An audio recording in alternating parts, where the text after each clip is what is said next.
9163 Nifty का level है। हमारे साथ अब एक ख़ास मेहमान जुड़े हैं, नीलेश शाह हमारे साथ मौजूद हैं, उनसे बात करते हैं। नीलेश, मॉर्निंग टू यू, शुक्रिया हमारे साथ इस बातचीत में शामिल होने के लिए। And first of all congratulations, आपने एक अच्छा जवाब दिया है जिम रॉजर्स को, and you have a knack of writing such open letters, and mostly Jim Rogers ही इसके रिसिपेंट होते हैं। क्या कहना चाहेंगे आप? नहीं, मतलब जिम रॉजर्स हमसे उम्र में, तजुर्बे में और स्टेचर में बहुत बड़े हैं, एंड क्लियरली जब वो ओपिनियन देते हैं तो बहुत लोग उससे इम्पैक्टेड होते हैं। एंड कई बार ऐसा होता है कि जब इतने बड़े दिग्गज भारत में 1 या 2 दिन के लिए आएंगे तो वो पूरी भारत की तस्वीर नहीं बना पाएंगे। हम लोग भारत में ही रहते हैं, देश भर में घूमते रहते हैं, और फिर भी कई बार जब टीवी देखते हैं, मीडिया पढ़ते हैं, कंपनी से मिलते हैं, तो पता चलता है अरे इतनी सारी चीज़ें तो हमने देखी ही नहीं। तो ये एक कोशिश थी कि हम जिम रॉजर्स को जो सच्चाई है, जो भारत में आज परिस्थिति है, उसका बयां कर सके ताकि वो एक इन्फॉर्म्ड डिसीजन ले सके। नीलेश, लेकिन ये और मैं कोई व्यक्ति विशेष के लिए कोई वो टिप्पणी नहीं कर रहा हूँ, लेकिन ये इस तरह के जो थोड़े I would say cautious views हैं, आपको याद होगा कुछ समय पहले हमने रुचिर शर्मा का भी व्यू सुना था। उस समय उन्हें भी बहुत ज़्यादा वो भी बहुत आश्वस्त नहीं थे इंडिया स्टोरी से। अब हमने जिम रॉजर्स का भी व्यू सुना, इनफैक्ट कुछ दिनों पहले हमारी उनसे लाइव बातचीत भी हुई थी, तो उस समय भी वो थोड़े से तो चिंतित लग ही रहे थे, and that's why he had clearly mentioned that he is actually buying into dollar assets and gold. आपका व्यू क्या है?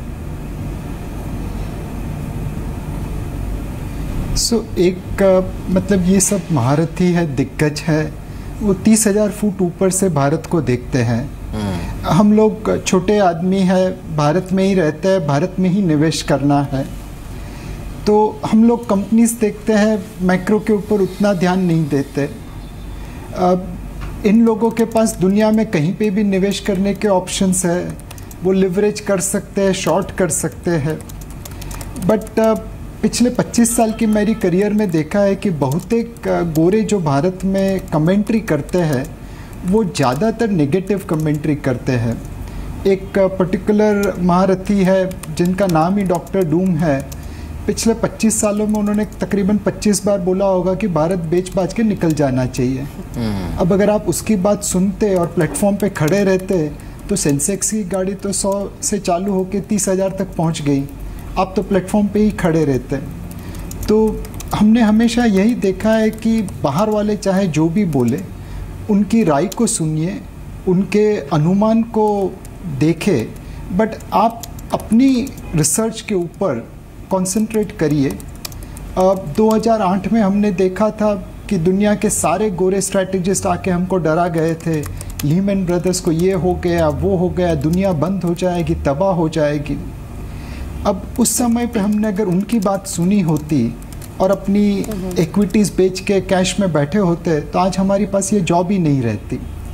हमने उनकी बातें अनसुनी की और अपनी कंपनीज पे देखा कि जब ये कंपनीज एक time, date time price to book पे अवेलेबल है, 10 time price to forward earning पे अवेलेबल है, तो हमें क्या प्रॉब्लम है। लीमैन ब्रदर्स एक्सपायर हो गए अमेरिका में, उससे भारत की बैंकों को या भारत की कंपनीज को क्या फ़र्क पड़ता है।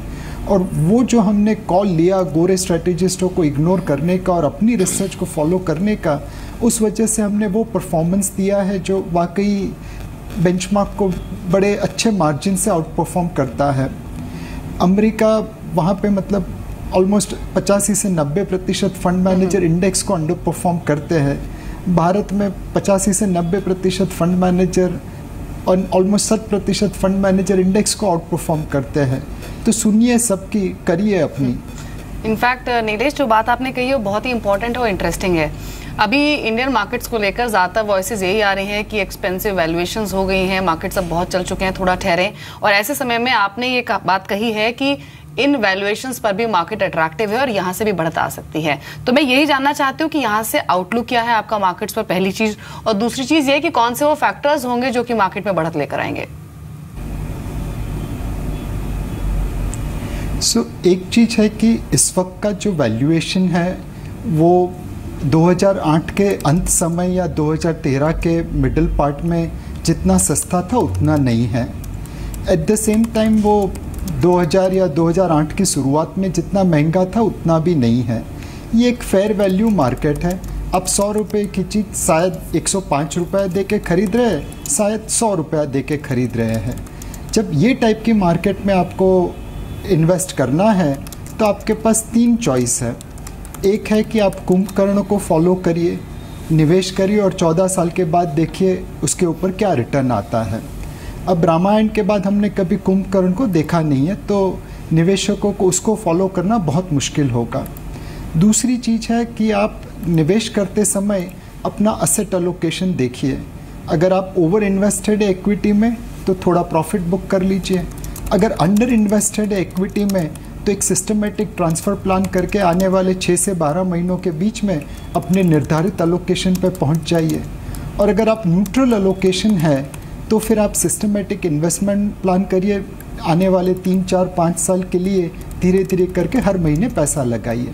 सो इन्वेस्टर की तरफ से हमें चाहिए अपनी एलोकेशन की निगहबानी के नीचे इन्वेस्टमेंट का नियम करना और दूसरी चीज़ लॉन्ग टर्म निवेश करना।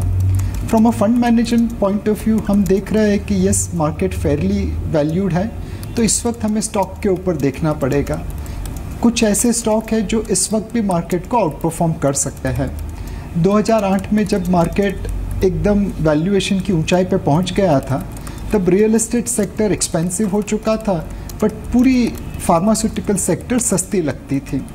एक रियल एस्टेट कंपनी DLF का जितना मार्केट कैप था उतना पूरे फार्मास्यूटिकल सेक्टर का मार्केट कैप था। तो ऑब्वियसली आपने उस समय अगर फार्मास्यूटिकल सेक्टर में निवेश किया होता जो उस टाइम के मार्केट वैल्यूएशन के पीक के लेवल पे था, बट सेक्टर का वैल्यूएशन कम था, तो आपको फिर भी अच्छा रिटर्न बना।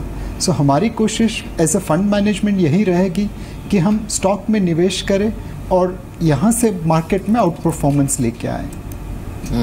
बिल्कुल नीलेश, वैसे भी ये जो and actually I use word naysayers because ये ऐसा नहीं है कि ऐसी कम्युनिटी सिर्फ भारत के बाहर ही है। भारत में भी हमने देखा है इस तरह के एक नेसेयर्स का बहुत बड़ा तबका है जो मार्केट फंडामेंटली अच्छा है, पहले तो इस पर भरोसा नहीं करते हैं, फिर जब मार्केट चलना शुरू हो जाता है तो सडनली दे रियलाइज़ कि अब यार ये तो चल रहा है। जब चलना शुरू हो जाता है तो they get into that left out feeling and then they start buying desperately.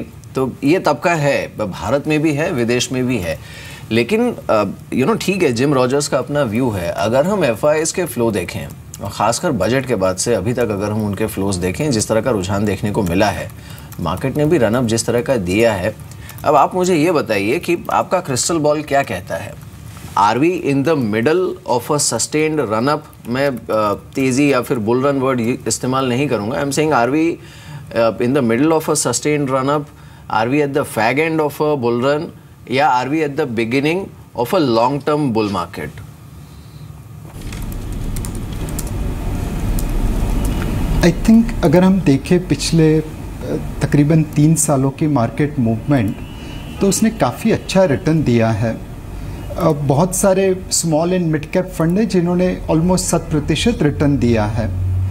तो ये कहना मुश्किल होगा कि मार्केट अब यहाँ से बुल रन की शुरुआत पे है, बिकॉज पिछले 3 साल में अगर फंडों ने 7% रिटर्न दिया है तो वो बुल मार्केट ही है। सेकंड चीज़ ये है कि जब बुल मार्केट होता है तो भी उसमें करेक्शन आ सकता है। हमने 2003 से 2008 के समय में भारतीय स्टॉक मार्केट में अभूतपूर्व तेज़ी देखी थी, बट उसमें कई बार मार्केट 15-20% करेक्शन भी दिया था। सो हमें लगता है कि हमारा समय आज का तकरीबन 2003 से 2008 के बीच का है। फंडामेंटल्स धीरे धीरे इम्प्रूव हो रहे हैं, एक मैक्रो इकोनॉमिक फंडामेंटल का प्लेटफॉर्म बना हुआ है और मार्केट ने लालच की जगह पे निवेश करने की जगह पे होप के ऊपर, आशा के ऊपर निवेश करना चालू किया है। ऑब्वियसली ये परिस्थिति में मार्केट में करेक्शन जरूर आ सकता है, वॉलेटिलिटी जरूर आ सकती है, बट अगर आप 3 से 5 साल का व्यू ले लें तो इस मार्केट में सिस्टमेटिकली निवेश करके आपको फिर भी आउट परफॉर्मेंस मिल सकता है। जी नीलेश, एक चीज़ और, बुल रन की आपने बात की, इस बुल रन में यूएस की तरफ से या फिर ग्लोबल फैक्टर्स क्या कोई रिस्क पैदा कर सकते हैं? और दूसरी चीज़ ये, एफआईज फ्लोज को इस वक्त वॉच करना चाहिए क्या कि वो इंडियन मार्केट्स में पैसा डाल रहे हैं या फिर नहीं? डेफिनेटली ग्लोबल परिस्थितियों को बड़ी बारीकी से देखना चाहिए। ग्लोबल परिस्थितियाँ आज कुछ नाजुक मोड़ के ऊपर है। नॉर्थ कोरिया में क्या होगा, सीरिया में क्या होगा, उस वजह से जियोपॉलिटिकल रिस्क कैसे पनपेंगे, वो हमें मार्केट के ऊपर इम्पैक्ट करता हुआ दिखता है। दूसरी तरफ उससे भी ज़्यादा जो चीज़ है वो ये है कि दुनिया के बहुत सारे देश प्रोटेक्शनिज्म के ऊपर फोकस कर रहे हैं। हर कोई अपनी कंट्रीज़ में वॉल बनाने की तैयारी में है। किसी को आईटी क्षेत्र के एम्प्लॉयज़ को वीज़ा नहीं देना है, किसी को गवर्नमेंट कॉन्ट्रैक्ट के अंदर लोकली मैन्युफैक्चर्ड कंपनीज़ को बढ़ावा देना है। तो ये जो प्रोटेक्शनिज्म की वॉल बन रही है यूरोप में, यूएस में, ऑस्ट्रेलिया में, ये सारी चीज़ें ग्लोबल ग्रोथ को इम्पैक्ट कर सकती है और हमारी कंपनीज़ को, हमारी इकोनॉमीज़ को भी इम्पैक्ट कर सकती है। तो हमें दो चीज़ों के ऊपर ग्लोबल परिस्थितियों में देखना है, एक ट्रेड प्रोटेक्शनिज्म कैसे प्ले आउट करता है, दूसरा जियोपॉलिटिकल सिनारियो कैसे प्ले आउट करता है। सो डेफिनेटली ग्लोबल परिस्थितियों को, ग्लोबल परिवारों को हमें बारीकी से देखना होगा और उस वजह से मार्केट के ऊपर एक एडवर्स इम्पैक्ट भी आ सकती है।